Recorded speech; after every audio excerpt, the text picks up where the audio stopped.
Excited about today's video. This is a continuation of my memory videos, and this is all about the tricks and tactics that you can use as a performer to memorize virtually anything.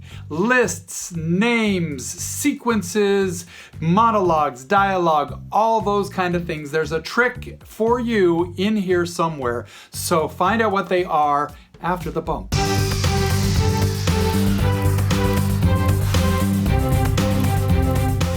Hello, I'm Doug Fall, your augmented actor, helping you augment your acting career with tips, tactics, and tech. If this is your first time here, welcome. I'm an actor. You might be an actor or a performer as well. If so, please subscribe to my channel and we can have a copacetic relationship. This video is part of a longer series of videos on memorization. If you haven't watched the previous videos on different memorization approaches and how the brain works with memory, I have a playlist link conveniently located up above or down in the description below. So I got about 15 mnemonic techniques. A mnemonic technique is any kind of trick or device that you can use in your brain to memorize a piece of information or a whole series of pieces of information. I'm going to tell you about each of these different mnemonic techniques and how you can use them and implement them in your memorization process. The first mnemonic is an acronym. An acronym is basically when you take the first letter of each piece of information that you're trying to memorize and make a phrase out of it, or an acronym basically that can remind you of the items in that list. For instance, if you want to learn the colors of the rainbow, you might use the name Roy G. Biv. Red, orange, yellow, green, blue, indigo, violet. Medical practitioners will remind you to use the FAST method when determining whether somebody has a stroke. Check the face, check the arms, check the speech, and then time is of essence. Acronyms are great for learning lists and making sure that you've got all the items in a list or all the pieces that you need to remember. So they're good for related information, but not necessarily great for dialogue or monologues. The next mnemonic device is called an acrostic. It's similar to an acronym, but basically this time you are making a phrase where the first letter of every word in that phrase is a clue or a cue to a sequence or a list. For instance, piano players learning the lined notes of the treble clef would use the phrase, "Every good boy does fine," for E, G, B, D, F, the lines on the staff. Maybe you're trying to learn the order of the planets in our solar system, so you might use the phrase, "My very energetic mother just served us 9 pizzas." For Mercury, Venus, Earth, Mars, Jupiter, Saturn, Uranus, Neptune, Pluto. Now that is said in a sentence, and if you remember that sentence, you'll remember the correct sequence of planets from the sun. So this might also help you memorize a list in a monologue or something like that, but generally isn't going to be too helpful in theater. Next device is called the peg system, or it can also be called rhyming keys or number keys.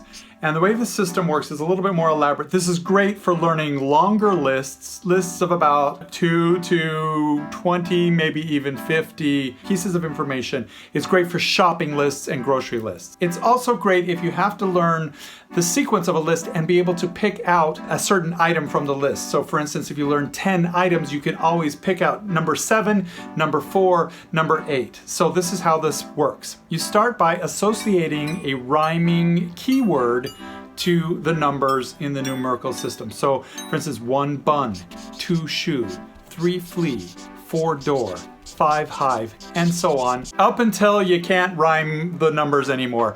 I have a suggested list of keywords of 1 through 20 down in the description below. So what you do is you memorize those keywords, and they rhyme with the numbers so that they're easy to memorize. Once you've got that list memorized, then you can use it anytime during your life to memorize a sequence of items. So say you're going to the grocery store and you have a list of 5 items you need to memorize.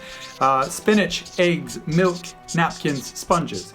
You associate item number 1, spinach, with a bun. So maybe you see a bun with spinach inside of it, maybe you see a spinach bun, maybe you see buns growing out like spinach from the ground. Basically, you associate a bun with spinach. So then you think to shoe, shoe and eggs. So you think eggs sitting in a shoe, putting on your shoe and crushing an egg hatching and a shoe coming out.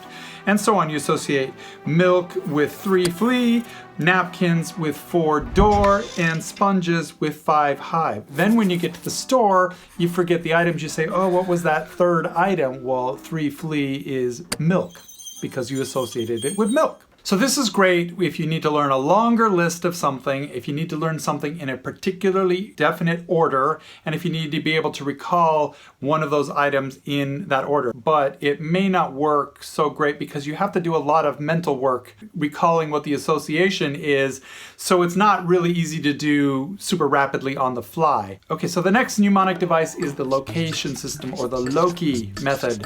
That is where you imagine a familiar location, like your house, the way your house is laid out, or maybe your college campus, something that you walk every day.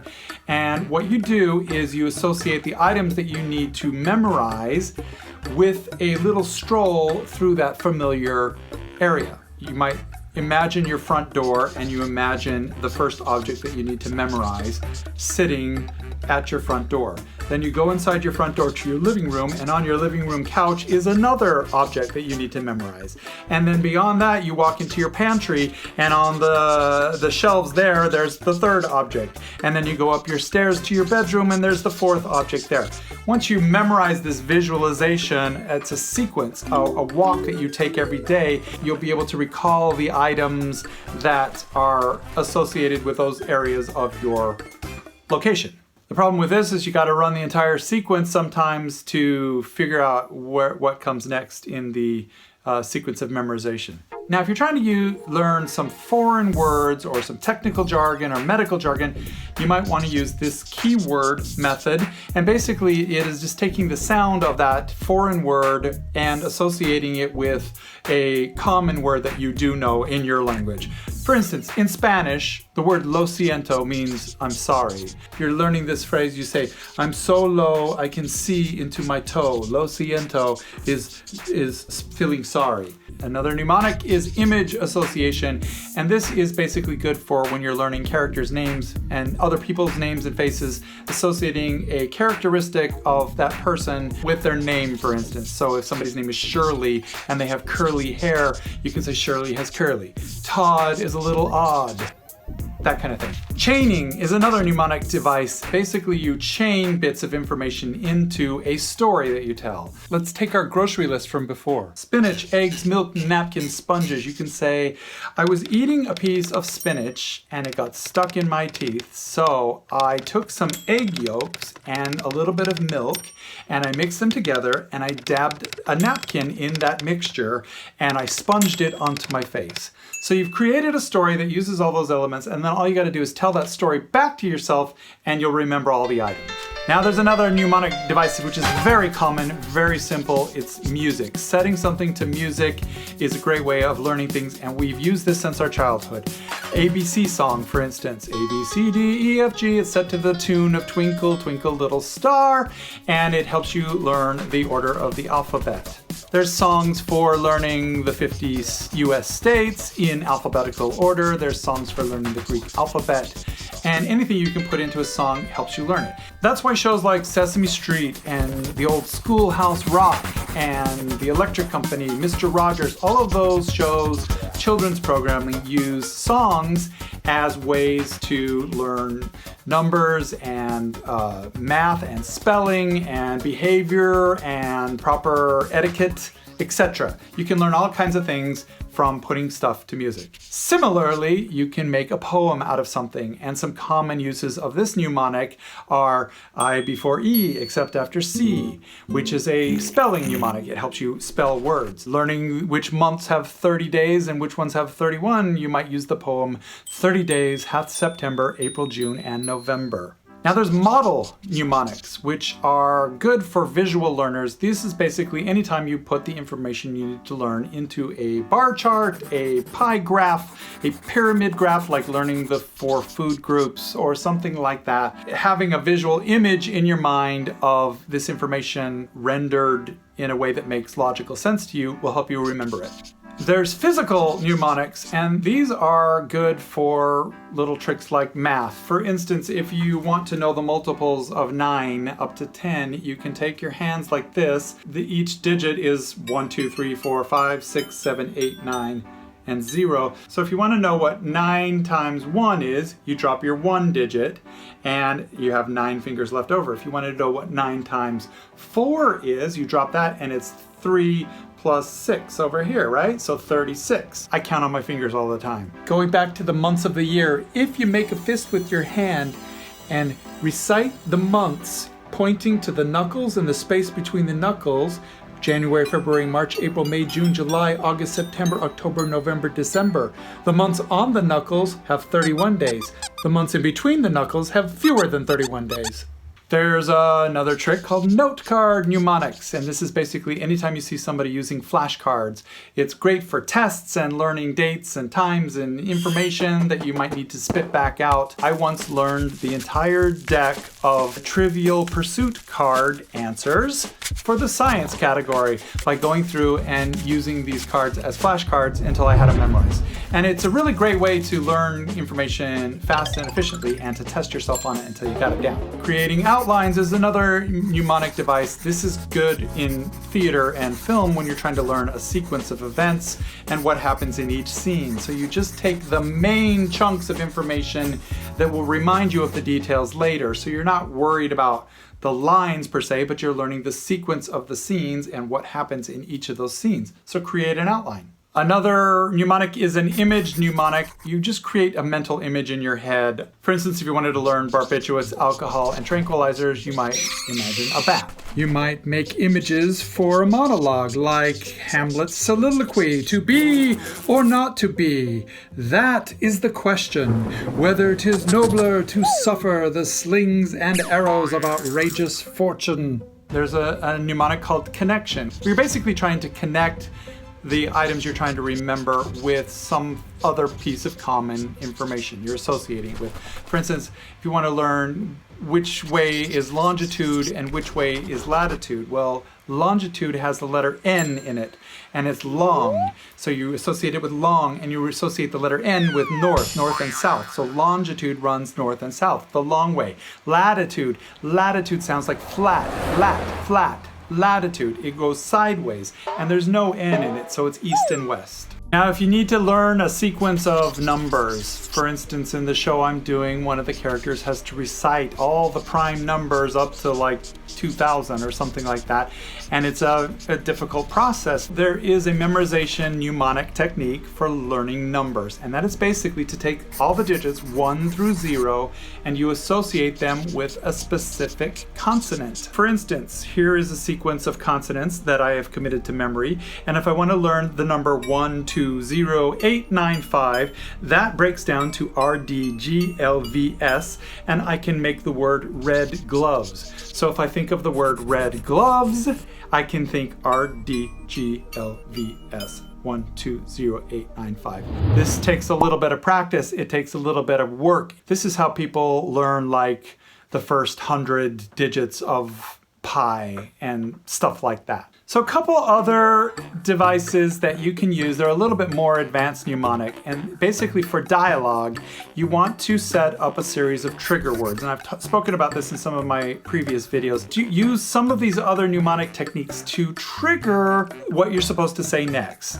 You want to set a trigger anytime you have a stumbling block in your script. So you're memorizing, you got certain parts down, but there's a certain part that you always forget. And so set a trigger. It can be a part of somebody else's dialogue. It can be something that you do physically. It can be a part of your dialogue previously. It could be the end of a sentence. For instance, in this piece of dialogue, perhaps you forget the line, "in the bathroom," and you always stumble over this part. So look back a few lines and set a trigger on snooper. Snooper sounds like pooper. And pooper triggers bathroom. In this line of dialogue, it's like something out of science fiction. I could never remember the line, "I'm worried about you." But if you think science fiction and set a trigger of, say, aliens coming down with guns and they're shooting you, pew, pew, pew, you might get worried. Incidentally, that brings us to another technique. This is one of my favorite techniques for memorizing long passages, monologues, one-person shows, and it works pretty well. It combines a lot of different techniques that I've spoken about in other videos and a mnemonic device, which is basically an acronym. It's a simple technique, and this was first presented to me, at least, by a woman named Lauren Tethero. She's a YouTuber, and she did a video. I'll link to it down below. You want to take every word in your monologue and you want to write it out on a piece of paper, but just write the first letter of each word, and also include all the punctuation marks. And by writing out the first letter of each word in the phrase, you're activating your physical memory system, you're activating your mental and semantic memory system with the sentence structure and the letter reminders. You're giving yourself a keyword trigger, an acronym, mnemonic.